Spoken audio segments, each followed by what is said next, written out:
நம்ம நடிப்பின் நாயகனான நம்ம சூர்யா அவர்களுடைய கருப்பு திரைப்படத்தை பற்றின ஒரு 2 அப்டேட் கிடச்சிருக்கு அப்படி தான் சொல்லணும். ஸோ இதில் வந்து பார்த்திங்கன்னா ஒரு அப்டேட் வந்து அப்டேட்டு, இன்னொரு அப்டேட் வந்து பார்த்திங்கன்னா அப்டேட் கிடையாது, ஒரு கான்ட்ரவர்ஷியலான டாக்கு. நிறைய பேர் கேட்கலாம், டேய் என்னடா கான்ட்ரவர்ஷியலான டாக், இந்த படத்துக்கு என்ன பிரச்சனை, புதுசாக என்ன பிரச்சனை வந்திருக்கு, ஒரு ஆச்சரியத்தோட கேட்பீங்க. என்னன்னாங்க, நம்ம ஆர்ஜே பாலாஜி அவர்கள் கருப்பு ஆடியோ லான்ச்சில் வந்து சாயபிங்கிற பற்றி ஒரு விஷயம் வந்து சொன்னார். அது வந்து பார்த்திங்கன்னா ஆடியன்ஸ் மத்தியில் தப்பாக போய் கன்வே ஆயிருக்கு அப்படி தான் சொல்லணும். ஸோ அந்த காரணத்துக்காண்டி இப்போ சோஷியல் மீடியாவில் எல்லாரும் ஆர்ஜே பாலாஜி அவர்களை போட்டு தாக்கிட்டு இருக்காங்க. ஸோ இந்த வீடியோவில் நம்ம எதை பற்றி டிஸ்கஸ் பண்ண போகிறோம் அப்படின்னா, நம்ம ஆர்ஜே பாலாஜி அவர்கள் எந்த இன்டென்ட்டில் வந்து சாயபிங்கிற பற்றி அந்த விஷயத்தை ஆடியோ லான்ச்சில் பேசினார், ப்ளஸ் அது மட்டும் இல்லாமல் இன்னொரு அப்டேட் என்னதுங்கிறத பற்றி தான் முக்கியமாக இந்த வீடியோவில் வந்து டிஸ்கஸ் பண்ண போகிறோம். ஸோ முதலாவது அந்த கான்ட்ரவர்ஷியல் டாக் பற்றி வந்து பார்த்துடலாங்க. என்னன்னாங்க, ஆடியோ லான்ச்சில் வச்சு நம்ம ஆர்ஜே பாலாஜி அவர்கள் வந்து என்ன சொல்லியிருந்தார் அப்படின்னா, நம்ம சாயபிங்கிறவர்கள் வந்து 73 படம் வந்து சைன் பண்ணிட்டாரு, ப்ளஸ் அவர் வீட்டு முன்னாடி வந்து பார்த்திங்கன்னா ஒரு ஹெலிகாப்டர் நிற்குது. ஸோ அந்த மாதிரி வந்து ஒரு சர்க்காசம் வேலை வந்து பேசியிருந்தாள். ஆனால் ஒரு சில ரசிகர்கள் வந்து கொஞ்சம் சீரியஸாக எடுத்துகிட்டு, இவர் எப்படி வந்து 73 படம் சைன் பண்ண முடியும், இப்போ வந்து அனிருத்தே வந்து பார்த்திங்கன்னா 73 படம் வந்து இன்னும் பண்ணல, எப்படி சாயபிங்கிறவர்கள் அதுக்குள்ளே 73 படம் பண்ண முடியும், எதுக்கு ஆர்ஜே பாலாஜி அவர்கள் அவர் படத்தை வந்து இப்படி ப்ரமோட் பண்ணுறாரு, ரொம்பவே வந்து பார்த்திங்கன்னா சீப்பாக ப்ரமோட் பண்ணுறாரு, அவர் மியூசிக் டைரக்டர் தான் பெஸ்ட்டு அப்படி இப்படின்னு போட்டு அவரை சோஷியல் மீடியாவில் அடிக்க ஆரம்பிச்சாரு. ஸோ ஜென்ரலாக நம்ம ஆர்ஜே பாலாஜி அவர்கள் வந்து பார்த்திங்கன்னா இந்த மாதிரி சர்க்காசம் வேலை தான் வந்து பேசுவார். அது கொஞ்சம் ஃபன்னியராக தான் இருக்கும், நம்ம ஃபன்னியராக எடுத்துக்கிட்டு போயிடணும்.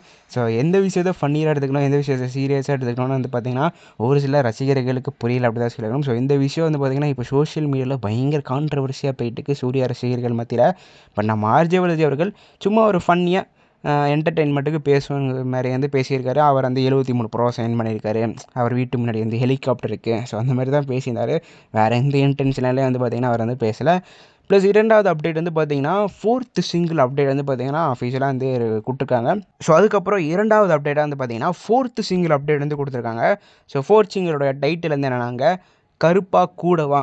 ஸோ அந்த டைட்டில் வந்து இந்த பாட்டு வந்து ரிலீஸ் ஆக போகுது. ஸோ இன்றைக்கி ஈவினிங் வந்து ரிலீஸ் ஆக போகுது. மோஸ்ட் ப்ராபப்ளி வந்து பார்த்திங்கன்னா 6 மணிக்கு மேலே தான் வந்து பாடல் வந்து ரிலீஸ் ஆகும். ஸோ அவங்க வந்து பார்த்திங்கன்னா எக்ஸாக்ட் டைம் வந்து கொடுக்கல. ஸோ இந்த டைமுக்கு தான் இந்த பாட்டு ரிலீஸ் ஆகுங்கிறதெல்லாம் சொல்ல, ஈவினிங் ரிலீஸ் ஆகும்ப்பா அப்படின்னு வந்து சொல்லியிருக்காங்க. ஸோ எனக்கு தெரிஞ்ச இந்த லிரிக்கல் வீடியோ எடிட்டிங் ப்ராசஸ் வந்து ஸ்லைட்லி வந்து பார்த்திங்கன்னா ஸ்லோவாக இருந்திருக்கும் போல். அவங்களுக்கே தெரில எப்போ நம்ம எடிட் பண்ணி முடிப்போம், எந்த டைமுக்கு எக்ஸாக்டாக இந்த பாட்டு ரிலீஸ் பண்ணுவோன்னு தெரில. ஸோ அந்த காரணத்துக்காண்டி தான் வந்து பார்த்திங்கன்னா பொதுவாக ரிலீஸிங் ஆன் ஈவினிங் வந்து போட்டாங்க. ஸோ இதேமாரி பிரச்சனை தாங்க ராத்திராசன் பாட்டுக்கு வந்து வந்துச்சு. ராத்திராசன் வந்து ஆக்சுவலி 11 வந்து அந்த பாட்டு ரிலீஸ் ஆக வேண்டியது. 11 வந்து பாடல் வந்து ரிலீஸ் ஆகல. நம்ம ஆர்ஜே பாலாஜி அவர்கள் ஆக்சுவலி அவங்க 11ன்னு சொல்லவே இல்லை. பட் ஜென்ரலாக வந்து கருப்பு அப்டேட் எல்லாமே அந்த 11 அந்த டைமில் தான் எல்லா அப்டேட்டுமே வந்துட்டு இருந்துச்சு. ஸோ ஃபேன்ஸ் ப்ளஸ் ஆடியன்ஸ் எல்லாருமே வந்து பார்த்திங்கன்னா 11 வரணும்னு ஒரு எக்ஸ்பெக்டேஷன்ஸோடு இருந்தாங்க. பார்த்தா பாட்டு வந்து 11 வரல. நம்ம ஆர்ஜே பாலாஜி அவர்கள் அந்த டைம் வந்து இன்ஸ்டாவில் ஒரு ஸ்டோரி வந்து போட்டார், 4:44ன்னு சொல்லி போட்டார். ஸோ அப்போ ஃபேன்ஸ் எல்லாருமே என்ன எக்ஸ்பெக்ட் பண்ணாங்க அப்படின்னா, சரி 4:44க்கு பாட்டு ரிலீஸ் ஆகிறோம் அப்படிங்கிற ஒரு எக்ஸ்பெக்டேஷன்ஸ் வந்து இருந்தாங்க. பட் பாட்டு 4:44க்கு ரிலீஸ் ஆகலை. 4:44க்கு வந்து நம்ம ப்ரொடக்ஷன் டீம் வந்து புதுசு ஒரு போஸ்டர் வந்து ரிலீஸ் பண்ணியிருந்தாங்க, 1 hour to goன்னு சொல்லி விட்டுருந்தாங்க. ஸோ அதுக்கப்புறம் பாடல் வந்து பார்த்திங்கன்னா 6 மணிக்கிட்ட வந்து பார்த்திங்கன்னா அவங்க ரிலீஸ் பண்ணியிருந்தாங்க. ஸோ அந்த டைம்லேருந்து என்ன பிரச்சனை வந்து வந்துச்சுன்னா, அந்த பாட்டோடைய லிரிக்கல் வீடியோ கிளிப் வந்து பார்த்திங்கன்னா ஏதோ கரப்ட் ஆகிடுச்சு போல். ஸோ அந்த கரப்டான கிளிப்பை மீண்டு எடுக்கிறதுக்கு 10 to 11 hours கிட்ட ஆயிடுச்சு போல். ஸோ அவங்க வந்து பார்த்திங்கன்னா 4:44க்கு பாட்டை ரிலீஸ் பண்ணிடலாங்கிற பிளான் வந்து இருந்தாங்க. பட் அன்ஃபார்ச்சுனேட்லி அந்த டைம்லேயே வந்து பார்த்திங்கன்னா பாட்டை ரிலீஸ் பண்ண முடியல. ஸோ லேட்டராக தான் வந்து பார்த்திங்கன்னா அந்த கரப்டட் ஃபைலை அவங்க மீண்டு எடுத்து ரிலீஸ் பண்ண 6 மணி ஆயிடுச்சு. ஸோ அந்த காரணத்தினால தான் ராத்திராசனும் வந்து பார்த்திங்கன்னா டிலே ஆகி ரிலீஸ் ஆச்சு. சரி ஓகே, இந்த பாட்டை நம்ம எப்போ ரிலீஸ் பண்ணுறோங்கிறதே தெரில, சும்மா பொதுவாக ஈவினிங்னு போட்டலாம் அப்படிங்கிற மாதிரி இவங்க ஈவினிங்னு போட்டிருக்காங்க. ஸோ இந்த பாடலுக்கும் வந்து ஒரு பயங்கரமான எக்ஸ்பெக்டேஷன் வந்து இருக்குங்க. ஏன்னு வந்து பார்த்திங்கன்னா, நம்ம ஆர்ஜே பாலாஜி அவர்கள் ஆடியோ லான்ச்சுக்கு காலையில் வந்து பார்த்திங்கன்னா இன்ஸ்டாவில் வந்து ஒரு வீடியோ வந்து போட்டிருந்தார். ஸோ அதில் வந்து என்ன சொல்லியிருந்தார் அப்படின்னா, சாயபிங்கிறவர்கள் இன்னும் 2 பாட்டு வந்து வச்சுருக்காரு, கருப்பா கூடவான்னு சொல்லி அந்த பாட்டு. அந்த பாட்டு வந்து சூப்பராக இருக்கும், கருப்பசாமி டிவோட்டீஸ்க்கு ப்ளஸ் நம்ம தமிழ் மண்ணுக்கு ஒரு ஒரு ட்ரிபியூட்டான ஒரு பாடலாக இருக்கும், உங்கள் எல்லாருக்குமே ரொம்ப பிடிக்கும். ஸோ அந்த மாதிரி வந்து பார்த்திங்கன்னா பயங்கரமாக ஹைப் வந்து ஏற்றிருந்தார்.